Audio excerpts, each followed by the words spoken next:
দেশপ্রেমিক বাংলাদেশি দেশে বিদেশে যে যেখানে আছেন, আসসালামু আলাইকুম। ৭৫-এ হাসিনা ও রেহানাকে বাঁচতে দেওয়াতে বাংলাদেশ ৪৯ বছর ভুগেছে।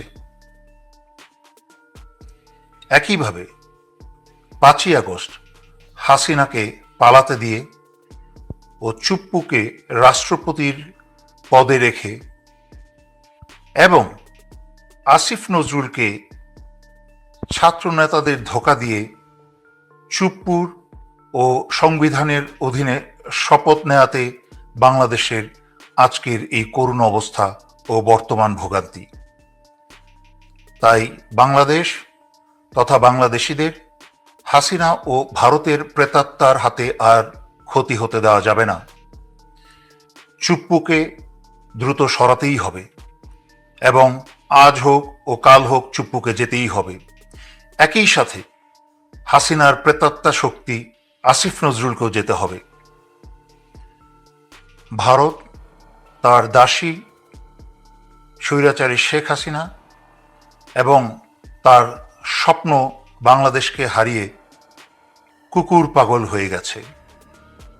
গ্লোবাল রিস্ক রিপোর্টে ভারতকে ১ নাম্বার প্রপাগান্ডা বা মিথ্যা সংবাদ প্রচারের দেশ বলা হয়েছে। এমনকি ভারতের পত্রিকা বিজনেস ইনসাইডার পর্যন্ত বলেছে ভারত পৃথিবীতে সবচেয়ে বেশি মিথ্যা প্রচারকারী দেশ, মিথ্যা সংবাদ প্রচারকারী দেশ।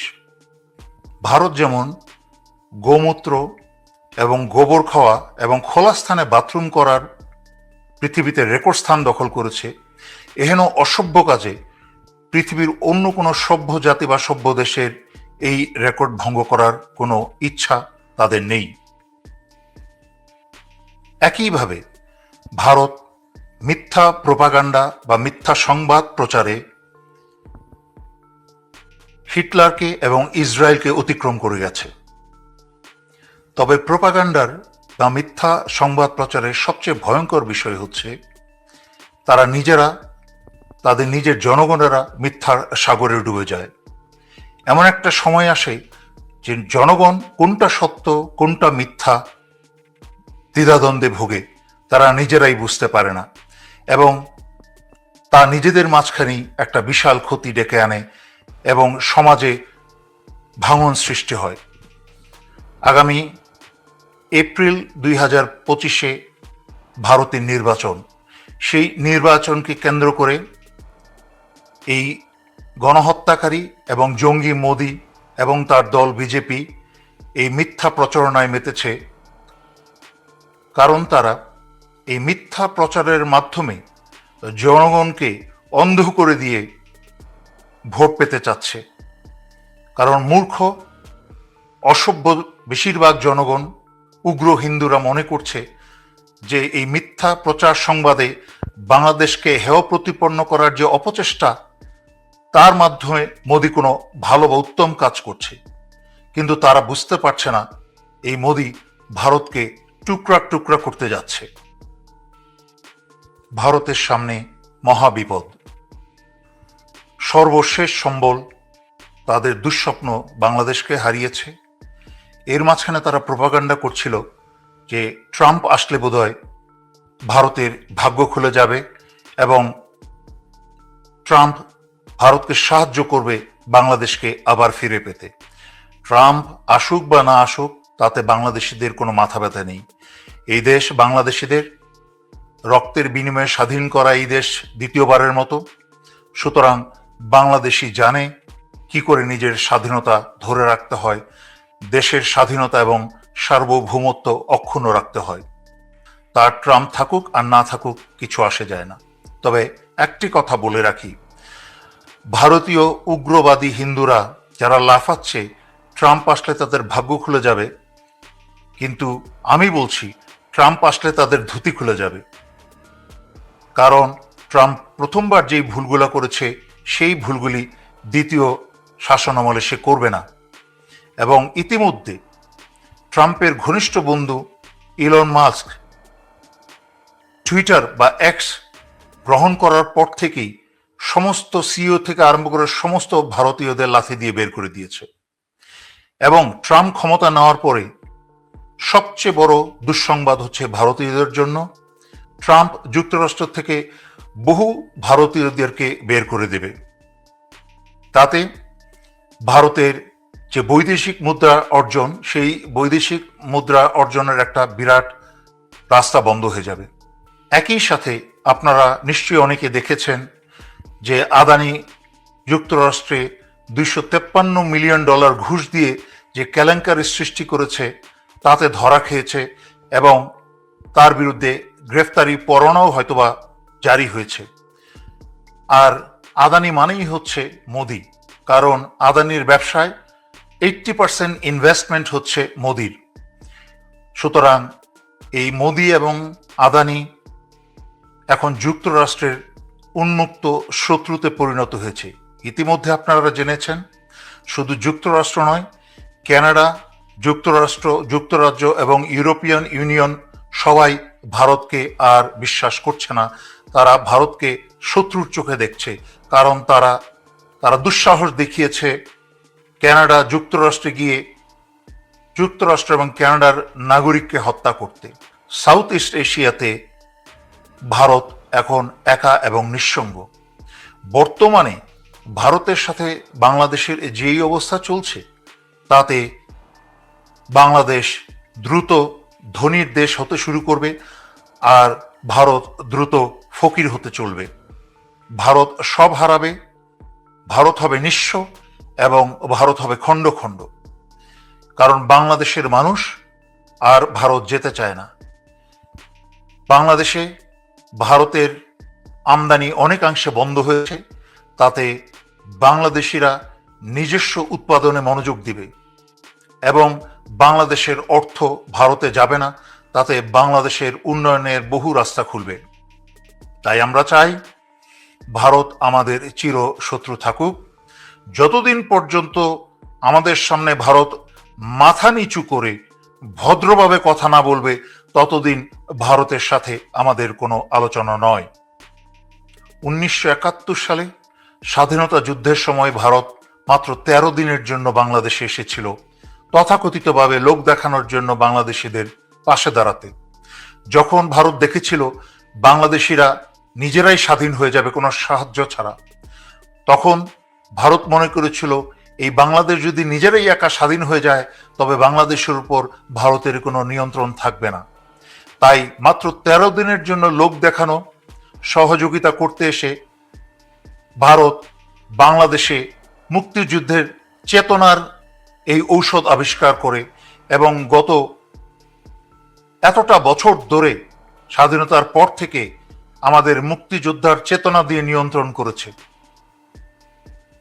তাই বর্তমান উপদেষ্টা সরকারকে, জনতার সরকারকে আমি অনুরোধ করব, সরকারিভাবে ভারতের 13 দিনের সাহায্যকে প্রত্যাখ্যান করা হোক অফিসিয়ালি, এবং বাংলাদেশ এবং বাংলাদেশিদের এই নাটকীয় ষড়যন্ত্রমূলক মুক্তিযুদ্ধের 13 দিনের চেতনা থেকে দায় মুক্ত করা হোক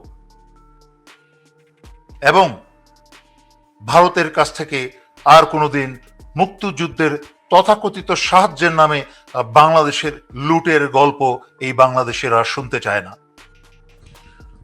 উপদেষ্টা সরকারকে আমি এও অনুরোধ করব যে আপনারা দ্রুত বাংলাদেশ থেকে যত ভারতীয় জনগণ চাকরি করছে বাংলাদেশে এবং টাকা ভারতে পাচার করছে তাদেরকে বাংলাদেশ থেকে চাকরিচ্যুত করুন এবং বিতাড়িত করুন। তা শুরু করুন গ্রামীণ ফোন থেকে, গ্রামীণ ব্যাংক থেকে, এবং তার প্রয়োগ করুন সমগ্র বাংলাদেশে। দেশ স্বাধীন হয়েছে, কিন্তু বাংলাদেশের ঘরে ঘরে এখনো যুবক যুবতীরা বেকার, তাদের নেই কোনো আয় রোজগার এবং উচ্চ বাজার ক্রয় মূল্যে জনগণের নাবিশ্বাস উঠেছে। এই মুহূর্তে যত বড় বড় সংস্কারের কথাই বলুন না কেন, মানুষের পেটের খাবারের যদি নিশ্চয়তা প্রদান না করেন তাহলে কোনো সংস্কারই ফলপ্রসূ হবে না। উপদেষ্টা সরকারকে অনুরোধ করব, আপনার নিজের ঘরের ভিতরেও উপদেষ্টার মাঝখানেও সংস্কার শুরু করুন। আসিফ নজরুল ষড়যন্ত্রের মাধ্যমে ভারতী এবং আওয়ামী প্রেতাত্মার শক্তিতে সে এই বিপ্লবকে ছিনিয়ে নিয়ে নিজে উপদেষ্টা হয়ে বসেছে এবং ছাত্রদেরকে, শহীদ ছাত্র ছাত্রী জনতাকে এবং বাংলাদেশিদের ক্রমাগত ধোঁকা দিয়ে যাচ্ছে। এই ডিজিটাল নিরাপত্তা আইনে এখনো হাজার হাজার মানুষ স্বৈরাচারী হাসিনার অবিচারে জেলবন্দি এবং হাজার হাজার মানুষের উপরে এখনো ডিজিটাল নিরাপত্তা আইনে মামলা। কিন্তু আসিফ নজরুল স্বৈরাচারী হাসিনার বুদ্ধিতে এই ডিজিটাল নিরাপত্তা আইন তুলছে না বা বাতিল করছে না। জনগণ চায় আসিফ নজরুলকে আইন উপদেষ্টাকে বহিষ্কার করা হোক, এই উপদেষ্টা সরকার থেকে তাকে বহিষ্কার করা হোক। আর নয়তো এই উপদেষ্টা সরকার যদি কলঙ্ক মুক্ত না হয় তাহলে সংস্কার শুরু করতে পারবে না এবং এই জাতিকেও কলঙ্ক মুক্ত করতে পারবে না। বিএনপিকে আমি অনুরোধ করব, আপনারা নিজেদের পরিপক্কতার এবং জ্ঞানের ও দেশপ্রেমের পরিচয় দিন। ধৈর্য ধরে একতার মাধ্যমে এই উপদেষ্টা সরকারকে সাহায্য করুন। বাংলাদেশ একটি ভয়ঙ্কর সময় পার করছে ভারতের ষড়যন্ত্রের বিরুদ্ধে। সর্বশেষে পাগলা কুকুর ভারতের কথায় যারা ভয় পাচ্ছেন যে ফেনী বাংলাদেশের চিকেন নেক, সেটা নিয়ে ভয় পাবার কোনো কারণ নেই। যারা করতে পারে তারা হুমকি ধামকি দেয় না, তারা করে দেখায়। আপনাদেরকে বুঝতে হবে সমগ্র ত্রিপুরাটাই বাংলাদেশের পেটের ভিতরে, সুতরাং ফেনীকে চিকেন নেক নাম দিয়ে লাভ নেই। বাংলাদেশ চাইলে একদিনের মাঝখানে সমগ্র ত্রিপুরা ভারত থেকে বিচ্ছিন্ন করে বাংলাদেশের অংশ করে নিতে পারে। কিন্তু আগেও বলেছি, এদের মানুষকে সভ্য এবং মানুষ না করে আমাদের দেশের নেওয়াটা উচিত নয়। আর ত্রিপুরাকে যদি আমরা পেটের ভিতরে খেয়ে ফেলি তাহলে আমাদেরকে মণিপুর এবং মিজোরাম সাহায্য করবে, কারণ তারাও স্বাধীনতা পেয়ে যাবে। আর ওইদিকে চীন এসে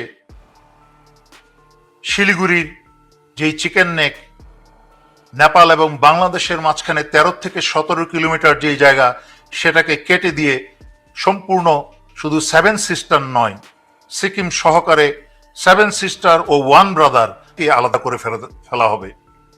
তাই আপনারা সজাগ থাকুন। আমাকে অনেক দেশপ্রেমিক বাংলাদেশি প্রশ্ন করেছে যে আমরা কি করব, আমাদের কি করার আছে এখন। সমগ্র বাংলাদেশিদের প্রতি আমার অনুরোধ, আপনারা সমগ্র বাংলাদেশিরা মিলে একটা গোয়েন্দা নেটওয়ার্ক তৈরি করে ফেলুন। হাসিনা যেহেতু 16 বছরে, ভারত এবং হাসিনা মিলে যেহেতু 16 বছরে বাংলাদেশের বড় বড় গোয়েন্দা প্রতিষ্ঠানগুলোকে ধ্বংস করে ফেলেছে, শুধু ডিজিএনএসআই এবং ডিজিএফআই পরিবর্তন করে কোনো লাভ নেই, কারণ তার ভিতরে একদম কেরানি পর্যন্ত যত কর্মচারী আছে তারা পর্যন্ত ভারত এবং হাসিনা নিয়োগ দেওয়া। তাদেরকে যতদিন পর্যন্ত সমূলে উৎপাদন না করা যাবে, বাংলাদেশের গোয়েন্দা পরিদপ্তরগুলো কখনোই সক্রিয় হবে না এবং দেশের পক্ষে কাজ করতে পারবে না চাইলেও। তাই বাংলাদেশের জনগণকে সচেতন হয়ে হাতে হাত বেঁধে সমগ্র বাংলাদেশের সীমানায় আপনারা অতন্দ্র প্রহরী হয়ে গোয়েন্দা নেটওয়ার্ক গড়ে তুলুন। যখনই পালাক্রমে আপনারা দায়িত্ব পালন করবেন, তখন কোনো সংবাদ পেলে কাছাকাছি বিজিবি ক্যাম্পে তা পৌঁছে দিন। এভাবে তো প্রয়োজনে ঢাকার ডিজিএফআই সদরে পৌঁছে দিন, প্রয়োজনে আমার কাছে পৌঁছে দিন, প্রয়োজনে সাংবাদিক ইলিয়াসের কাছে পৌঁছে দিন, যেন তা আমরা জাতিকে সচেতন করতে পারি। সুতরাং কেউ ভাববেন না যে আপনাদের দায়িত্ব নেই, শুধু বসে বসে লাইভ শুনবেন আর উপদেষ্টা সরকার কি করছে তা দেখবেন তাকিয়ে দেখিয়ে, সেই দিন শেষ। আমাদেরকে সবাইকে এখন থেকে এই 24শে জুলাই আগস্টের বিপ্লবের পর থেকে সচেতন থাকতে হবে, দায়িত্ববান থাকতে হবে। বাংলাদেশের প্রত্যেকটা নাগরিক যখন সচেতন ও দায়িত্ববান হবেন, বাংলাদেশের স্বাধীনতা এবং সার্বভৌমত্বে আঘাত করার কারোর বাবার ক্ষমতা থাকবে না।